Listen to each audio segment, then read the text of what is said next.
No, this is damning. It really is. Drama alert while Caitlin Clark's physique makeover caused the internet to respond as though she had just unlocked Super Son mode. A'ja Wilson is out there criticizing her own colleagues as if she were the coach, general manager, and team owner all at once. What's actually happening? Let's get started because this tea is hotter than A'ja's ego. One is fighting in the locker room, and the other is getting better, like she's in an anime training arc. So Caitlin Clark in college was not the strongest player in the world. Like, she was somebody that wasn't weak by any means, but we saw when it came to the WNBA that she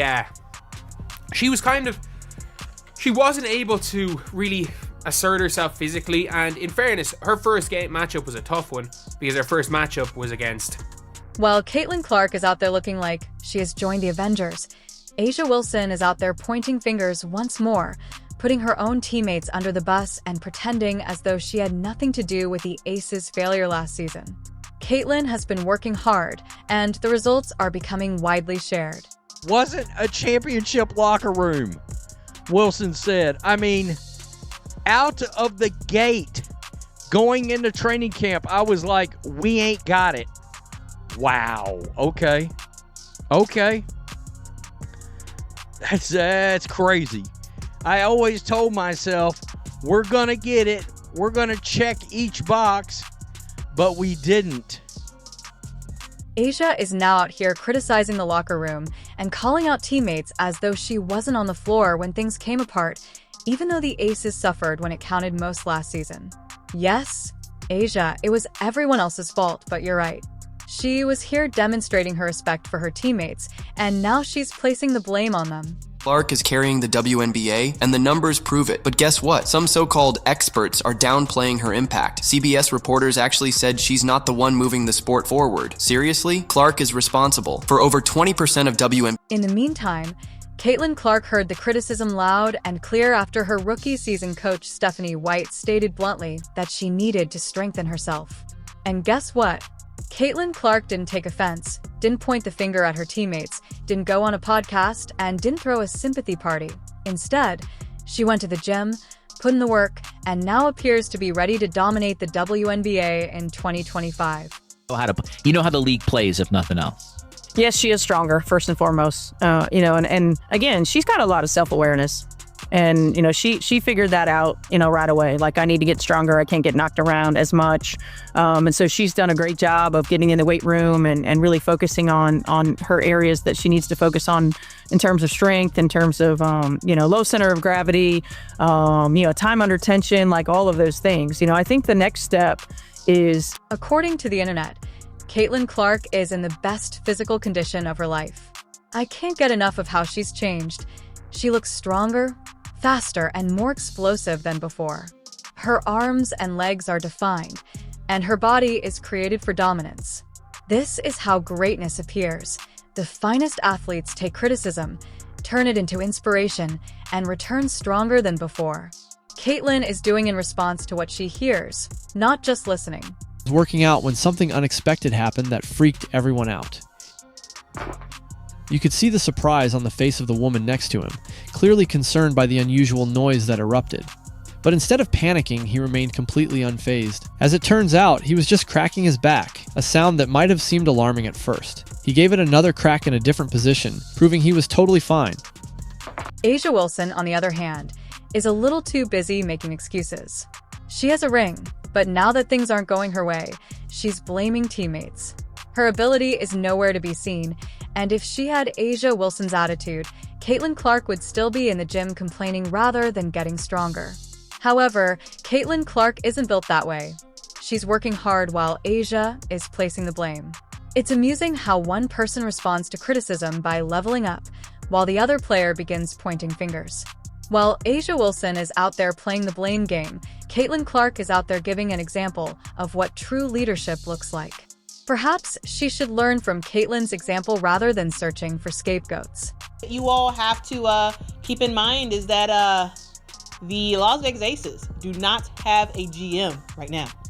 They let go of their GM a couple months ago, and they have not put anyone in that place. And so, hey, Nikki Fargas and Becky Hammond are trying to trying to make some wonders without an actual GM. So let's get into specifically what has been happening. So the latest departures for the Las Vegas Aces include 2 heavy hitters off the bench and 2 former 2023 and 2024. Caitlin Clark didn't need to say a word because her transformation is evident in her muscle definition and the way she moves on the court. She will be an even bigger problem for the defenders next season, and A'ja Wilson will have a whole new set of excuses ready for when things don't go her way again. So, while A'ja Wilson continues to point fingers at everyone but herself, Caitlin Clark is letting her work do the talking, and the internet is loving every second of it. The 2025 season hasn't even begun, and Caitlin Clark is already winning. But A'ja Wilson is still trying to convince everyone that she isn't the issue. Caitlin Clark will simply continue to work. Like I'm just scratching the surface. I feel like there's just so many areas that I want to improve in and to continue to get in the gym and work on that every When you're talking about GOATs of the W, I need my name to be up there, at least top 3. Like that's my goal is like I want something like when you're thinking of women's basketball, when you're thinking of the W, I want my name to be on it. Come on, tell them, A'ja, tell them. Takes like whatever it needs to get there, whether it's the rings, whether it's the accolades individually, like I want to be up there. She was being double teamed at the grocery store, full court pressed in the parking lot, and flagrantly fouled at the gas station. It was absurd, but instead of crying over it like some people we know cough, A'ja Wilson cough, Caitlin Clark said, "Not this year. You guys remember how players were out there acting like tackling her was a part of the game plan." Caitlin entered the lab and worked diligently, by which I mean for 6 months straight, without breaks or vacations, since I need to relax my body, etc. Simply a grind. A beautiful season. The Indiana Fever, based on what they did last year before she got there, based on how they look now since she's gotten there. They're gonna make the playoffs, Ocho, and they didn't do that last year. Yeah, it ain't rocket science. Sis is good. If y'all didn't think she heard all the comments about her not deserving, you don't get to the level she got to without using some type of fuel. A'ja Wilson has been busy organizing a one-woman excuse tour in the meanwhile. I was exhausted. We had injuries. The referees didn't call us girl. The Aces were given a wonderful team, but they still didn't look well when it counted. Before, you thought Caitlin Clark was tough. Now, you think she's dropping 40 while carrying defenders like a backpack, and the best part is that she's just getting started. Caitlin Clark was tackled like it was the NFL, but she didn't say a word. Instead, she went to the gym and transformed into a Marvel character. Fast forward to now, and Caitlin is looking scary. However, A'ja Wilson continues to emphasize that it was a lengthy season and that she was unable to complete the task. Caitlin Clark had a lengthy season as well, and she spent the whole offseason ensuring that the defenders would require therapy the following season after protecting her due to exhaustion. Caitlin has been going to the gym nonstop for 6 months, and you're complaining about being tired? Let's be honest. The funniest thing ever is when Caitlin Clark arrives at training camp dressed like a superhero and A'ja Wilson arrives with yet another justification. One of them has been working hard, and the other has been doing interviews. The season is about to begin, and you know what's coming. One of them is going to dominate the league, and the other is going to discover a new reason why she didn't. One of them has been training weights, and the other has been removing the blame from herself. While Caitlin Clark is busy launching the ball into space, A'ja Wilson will be on the sidelines discussing the need to be locked in. Meanwhile, A'ja will be on the bench, appearing perplexed as Caitlin's defenders file workers' compensation claims.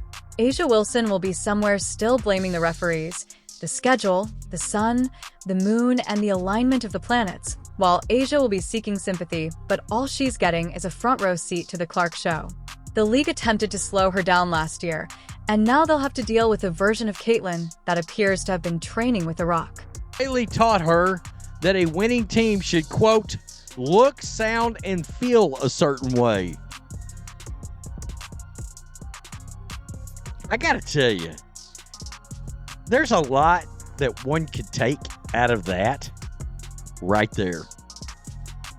Wilson said that the Aces didn't meet those standards. A'ja Wilson was pointing the finger at everyone but herself for the Aces' issues, and now she's out here acting as a public relations manager, urging fans to calm down because the whole roster has left.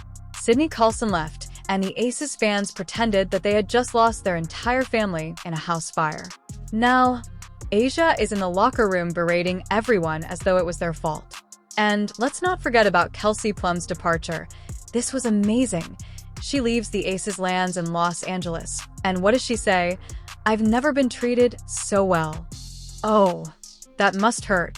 You know it's bad when someone voluntarily leaves Vegas to play for the Sparks and is out here boasting about how wonderful life is, like saying, "Dude, this motel with the broken air conditioner and vending machine dinner is the best place I've ever been." One more for you. No playoffs since 2020, no championship since 2016 for the Sparks, who at one point were one of the marquee franchises in the WNBA. What's your timeline for getting back to that level? Taking a day at a time. But I do know that in everything that I do, I will win. So I feel very confident about who I am and what I can bring. Because it doesn't matter me being here if I don't affect winning. But I know I can do that at the highest level, so that's what I'm most excited about. Oh no. Asia Wilson isn't accepting responsibility. Instead, she's wondering why everyone is going and whether it's because of the negative vibes. Asia, maybe people got tired of the dictatorship in that locker room, but no, according to her, it's everybody else's fault. First it was management, then it was player decisions. Next thing you know, she's going to blame the janitor for sweeping the wrong way. And let's not forget the Aces fans, though they were in shambles over Sydney Colson. Leaving y'all were crying like you just lost LeBron in free agency. But Asia, she jumps on Twitter talking about "stay calm, we're going to be fine girl, fine, where you?" Went from a super team to praying you don't end up like the Indiana Fever last season. And don't even get me started on how Asia is trying to play victim in all this. Oh, suddenly she's the leader trying to hold things together. No, you had all that energy for blaming folks, but now you're out here trying to play peacemaker. It's like setting a house on fire and then handing out water bottles. Too late for that, sis. But hey, Aces fans, don't worry. Maybe next season y'all can run a 3-on-1 league, since y'all barely got a team left. Now, they got even more past champions on their team. Indiana Fever ain't playing around. They are not messing around. They getting their starting five together and they backups. Now you got legitimate points coming off the bench. Now you got a legitimate point guard that's not going to turn the ball over like Erica Wheeler did most of the time. The Aces supporters are currently in complete disarray because their beloved Asia Wilson has been losing teammates one after another, which upsets her. Suddenly, the squad no longer appears to be unbeatable, which is terrible to watch. But who doesn't detest it? All other WNBA teams, but particularly the Indiana Fever, who are preparing for free agency appearance. For far too long, Aces supporters have had it easy as they've been able to enjoy their little super squad while everyone else had to suffer. Now, however, they are furious because the Fever is out there signing players as if they genuinely want to win games instead of lying over and playing dead like they did last year. Indiana should create a competitive roster. This is so disrespectful and audacious that someone should contact security because Aces supporters are having a complete meltdown. Sydney Colson is joining the Indiana Fever. What does that mean? Indiana is just being so fucking greedy right now. They took DB, they took Natasha. Now they got Sydney Colson. Like, why would they take Sydney from us? Why? And let's talk about Caitlin Clark. I mean, did she really need to get any better? Probably not. But did she still hit the GY and step up her game? Oh, definitely. It's like she just decided to make the WNBA even more unfair one day. She was already dropping logo threes for fun, and now she's got better handles, an even faster release, and an even higher basketball IQ. The Fever didn't just draft a star, they drafted a monster and Asia Wilson. Oh, she won't like this at all, as you can see. Asia was accustomed to serving as the league's face, but that spotlight is quickly filling up. Caitlin Clark is bringing an army of fans with her, and these team signings are crazy. Yes, this team isn't just here to make the playoffs. They could just mess around and win the entire thing. The funniest part is that the Aces fans are powerless to do anything but watch. His class teacher, his reaction was so real and cute. When Curry's high school teacher decided to take his wife to watch Curry's game, he wanted to see if the student who hadn't seen him for many years still remembered his class teacher. After they arrived in Oakland, they bought Curry's jersey and prepared to give it to him for an autograph. They arrived at the stadium early and stayed by the players' tunnel, worried that they would miss the encounter with Curry. The teacher seemed a little nervous. When Curry came The Indiana Fever are now on the rise, and every WNBA club should be afraid because 2025 is going to be a movie. Fever fans should get excited because Caitlin Clark is coming and she's bringing the best Fever squad we've seen in years. And let's face it, this is only the beginning.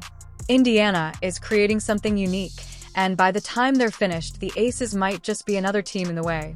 Hold on tight, Aces supporters. This is going to be a long season for you all. As for A'ja Wilson, she had better settle in because those are the last days of her dominating the league without opposition.